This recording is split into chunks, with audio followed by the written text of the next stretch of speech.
Mbanza-Ngungu, chef-lieu du district des Cataractes dans la province du Bas-Congo, doté d'une savonnerie industrielle, une œuvre de la compagnie industrielle du Congo, financée par le Fonds de promotion de l'industrie. Cette unité de production, dont la capacité maximale est de 60 tonnes de savon de ménage par jour, a été inaugurée par le ministre Anissé Kuzunda. Les contribuables assujettis à l'impôt professionnel sur les bénéfices et profits sont appelés à déposer leur déclaration de l'exercice comptable 2011 au plus tard vendredi 30 mars pour permettre la prise en compte de leur paiement dans le délai légal. C'est la déclaration du directeur général adjoint à la Direction générale des impôts, Vincent Kabois. Vous suivrez dans ce journal l'essentiel de son intervention. Merci d'être des nôtres dans cette nouvelle édition du journal. Le Fonds de la promotion de l'industrie FPI, catalyseur du développement industriel, davantage préoccupé à promouvoir l'essor des petites et moyennes entreprises en RDC. Celles-ci, qui a financé à Mbanza-Ngungu et Kimpese dans la province du Bas-Congo, ont été officiellement lancées jeudi par le ministre de l'Industrie, Petites et moyennes entreprises, Anissé Kuzunda. Fabien Lumbala était sur place. Il s'agit notamment de la savonnerie de la compagnie industrielle du Congo, une importante unité de production de la cité de Mbanza-Ngungu et chef-lieu du district des Cataractes. Son ambition, produire 60 tonnes de savons de ménage et des toilettes, ainsi que 3 mètres cubes de produits cosmétiques. Nous démarrons dans un premier temps avec une trentaine d'ouvriers. Le temps d'accroissement des activités, on pourra aller au-delà de 50. Bon, la vision, c'est d'industrialiser le district de Cataractes, parce qu'il n'y a pas que Kin où il peut y avoir d'industrie. Nous comptons évoluer vraiment à l'intérieur du pays. Quand il y a des industries installées à l'intérieur du pays, vous voyez, tout le monde ne sera pas qu'intéressé à aller à Kin. Il y aura de l'emploi, il y aura des activités, il y aura tous les besoins qu'on cherche à Kin qui se retrouveront ici sur place à l'intérieur. Des machines de très haute performance acquises grâce au financement du Fonds de promotion de l'industrie, dont la mission principale est de promouvoir l'essor de l'industrie congolaise. La population banzangungoise qui a salué l'initiative vante déjà la qualité du produit. Vous voyez dans le plan du chef de l'État sur les 5 chantiers, et pour nous, nous sentons déjà que c'est pour lutter contre le chômage. Alors ça va aider aussi la population de Mbanza-Ngungu. Autre unité de production lancée par le ministre de l'Industrie, Petites et moyennes entreprises, Acer Industrie, une usine de traitement de l'eau minérale. Ces machines ont été entièrement achetées par le FPI. Coopération RDC-Russie, cette dernière va s'engager dans les projets d'infrastructures routières et de construction de micro-barrages dans plusieurs provinces. C'est ce qu'a confirmé l'ambassadeur de la Fédération de Russie en RDC, Anatoly Klimenko, au cours d'une audience avec le ministre de l'économie ad intérim, Anissé Kuzunda. Suivez. L'ambassadeur de Russie en RDC était reçu en audience ce vendredi par le ministre de l'économie nationale ad intérim. Anatoly Klimenko est venu rassurer Anissé Kuzunda que la coopération entre les deux pays, la Russie et la RDC, est au bon fixe. Au menu de leur entretien, la coopération économique entre les deux nations. Nous avons discuté plusieurs projets de la coopération dans le domaine industriel, énergétique et routier, avec la participation des hommes d'affaires russes. J'ai exposé quelques projets dans ce domaine. Et j'ai obtenu le soutien que le gouvernement congolais est prêt à recevoir les experts économiques russes pour discuter les problèmes de la coopération bilatérale. Des projets que le gouvernement congolais voudrait voir leur matérialisation dans le plus bref délai. La Russie veut amener ici plusieurs projets dans les domaines ferroviaires, plusieurs projets dans les domaines de l'énergie. Plusieurs projets, l'énergie c'est surtout les microcentrales hydroélectriques. Tout cela, la Russie, comptant sur les bonnes relations, des relations excellentes qui existent entre nous et la Russie, nous voit pour que nous puissions appuyer et que ces projets puissent avoir lieu ici chez nous. Écoutez, c'est un processus.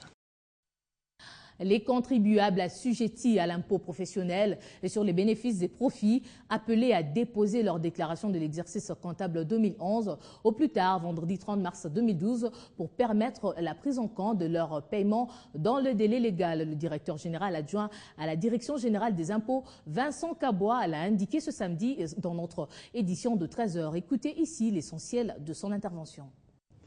D'abord, c'est un impôt qui intervient pour une part assez importante dans le recette de l'année, à près de 25% de l'ensemble des recettes assignées à la Direction générale des impôts.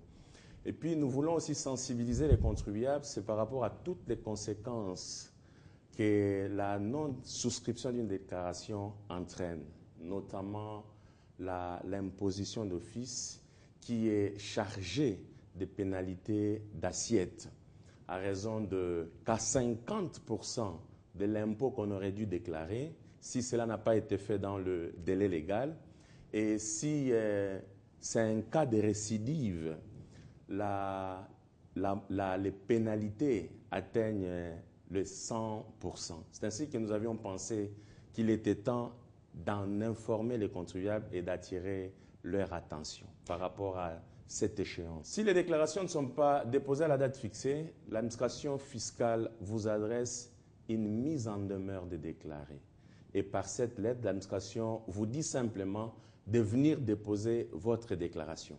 Et on donne aux contribuables un délai de 5 jours. Si entre-temps, pendant ce délai de 5 jours, les contribuables viennent souscrire sa déclaration dans ces conditions, l'amende est réduite. Les pénalités d'assiette sont réduites à hauteur de 25%. Sinon, s'il n'y a pas de déclaration qui rentre dans le délai fixé, l'administration est en droit de vous taxer d'office. Pour taxer un contribuable d'office, l'administration se donne pour démarche de reconstituer les chiffres d'affaires de la personne et de faire des estimations sur ces éléments de charge, notamment ses consommations intermédiaires, ainsi que les éléments de sa valeur ajoutée, afin de déterminer quelle serait la base d'imposition. La mise en œuvre du programme économique du gouvernement congolais a fait l'objet de la réunion de la Troïka politique de la RDC. Il ressort de cette rencontre que la situation économico-financière reste caractérisée au courant de la première semaine du mois de mars par une légère augmentation du rythme de formation des prix sur le marché des biens et services. Marlon Kachamou pour plus de détails. Une fois de plus, la Troïka politique de la République démocratique du Congo s'est réunie. Au cours de cette rencontre présidée par le ministre des Finances, les différentes évolutions contrastées ont été observées sur les segments du marché des changes. Selon l'Institut national des statistiques, l'inflation a progressé de 0,2% contre un recul de 0,7%, et c'est là une semaine plus tôt. Ainsi, les taux d'échange à l'indicatif, mais également sur les marchés libres, se sont situés au 2 mars 2012 à 921 francs congolais et 923 les dollars américains, contre respectivement 920,45 francs congolais et 923,77 les dollars. Cette commission composée du ministre des Finances, celui du budget et du gouverneur de la Banque centrale du Congo s'est aussi étalée sur la situation monétaire du 2 mars de cette année.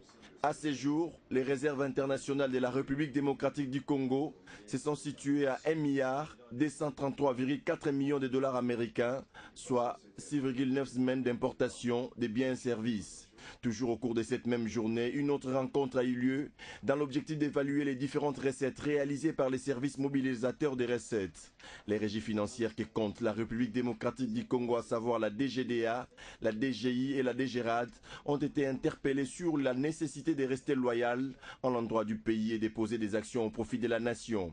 Aussi, dans un autre registre, la question ayant trait à la taxe sur la valeur ajoutée a fait l'objet d'une profonde analyse, surtout dans son aspect assujettissement des pétroliers producteurs, mais aussi de la question de la neutralité de ces taxes instituées au début de l'année en remplacement des l'ICA. On exclut certains produits. Clôture hier des travaux de la commission mixte entre le Conseil supérieur de portefeuille et de l'Office des routes. Et ces assises se sont tenues du 2 au 12 mars autour de l'évaluation, exécution des programmes d'action et harmonisation des travaux 2012 effectués en RDC. Suivez plutôt les réactions des participants. Dans le cadre de la bonne gouvernance, c'est entre autres là les règles qui vont déterminer in fine si réellement le travail a été fait suivant les règles de l'art. Donc c'est cela. Et c'est un programme que nous devons absolument suivre. Et c'est un baromètre de bonne gestion. Toutes les entreprises transformées ont obligation de devoir déposer et harmoniser le programme annuel pour leur audit interne. Pour le programme de 2011, il s'articule autour de 4 domaines. Il y a d'abord l'audit administratif et financier, où nous avons dû relever 36 actions. Il y a l'audit technique ou opérationnel, et enfin, il y a les actions permanentes. Nous avons entendu tout à l'heure là le contrôle des salaires, et il y a finalement les actions ponctuelles, puisque ça existe. Voilà brièvement ce que je peux dire en résumé de ce programme que nous venons d'approuver, qui venait d'être approuvé tout à l'heure là par les hiérarchies respectives et du Conseil supérieur du portefeuille et de l'Office des routes.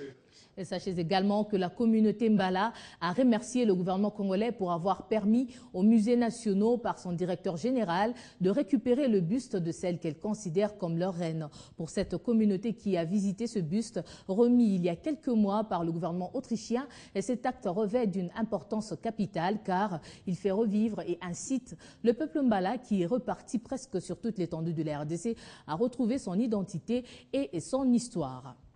Révolution de la modernité, cette fois, les réalisations se poursuivent sur l'ensemble du pays et ce, toujours dans le cadre du programme du chef de l'État, Joseph Kabila. À Kinshasa, l'avenue Gambela, dans la commune de Lingwala, a bénéficié de l'implantation des poteaux d'éclairage public situés sur le tronçon enseignement et sur l'avenue Force publique. Mais qu'en est-il des entretiens de ces œuvres de grande valeur? Élément de réponse dans cette réflexion de Guy Chungu. Longtemps resté dans le noir et dans une insécurité totale, l'avenue Gambela est enfin éclairée et retrouve les sourires de ses passants. Plus de 50 nouveaux poteaux publics avec réverbères sont implantés le long de cette artère et permettront la reprise de la circulation et des activités commerciales. Ça marche déjà bien quand même. Nous, on est déjà contents depuis qu'on a vu les lumières. On n'est pas allumé les boutines ni les tirs comme ça. Ça nous permet de travailler bien. Ces cordonniers félicitent et encouragent cette initiative du gouvernement congolais. Tout d'abord, un développement à Mboka.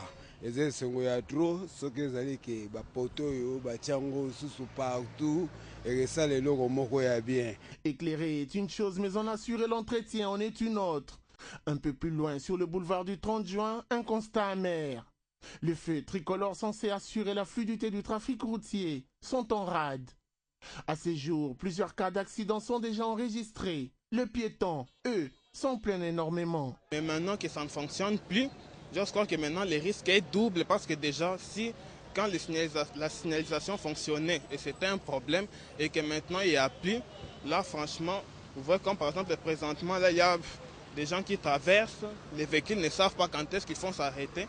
Autre site, c'est la place du Cinquantenaire. Ici, un bon nombre de lampadaires est en panne et l'endroit est à moitié éclairé. Mais la ville de Kinshasa, elle, accueille en octobre le 14e sommet de la francophonie. La propreté et la présentation de la ville sont des aspects non négligeables sur lesquels doit être focalisée l'attention de l'autorité provinciale.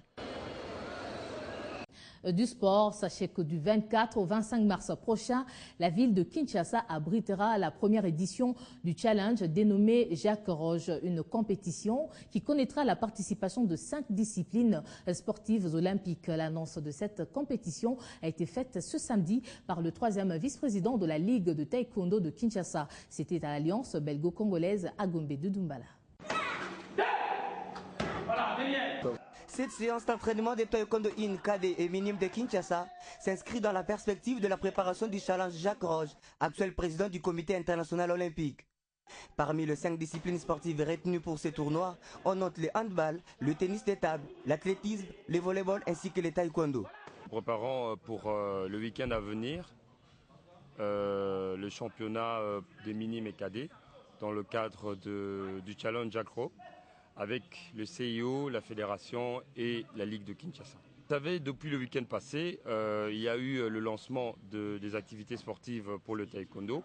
Et c'est dans ce cadre-là, donc nous donnons goût avec la passation des ceintures et maintenant les enfants pour encourager les plus jeunes qui semble un peu tomber dans la liturgie.